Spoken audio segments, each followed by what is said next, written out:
So, junk ఫుడ్‌కి దీనికి సంబంధం ఏంటో చూద్దాం. ఓపీకి వచ్చే 5 ఔట్ ఆఫ్ 10 కిడ్స్‌కి problematic adenoid and tonsillar swelling ఉంటుందండి. దీంట్లో ఆల్మోస్ట్ అందరూ daily 1 or more forms of junk food తీసుకుంటున్న వాళ్ళే.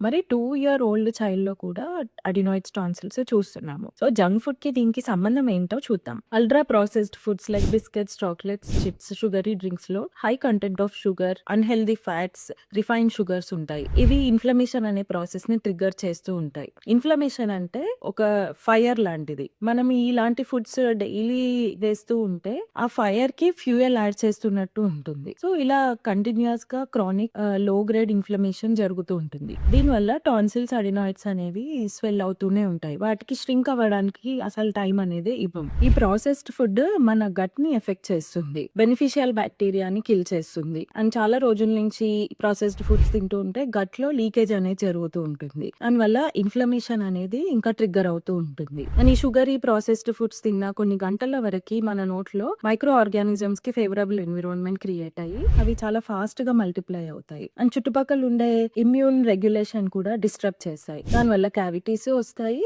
అండ్ టాన్సిల్స్, అడినాయిడ్స్ కూడా ఎన్లార్జ్ అవుతూ ఉంటాయి.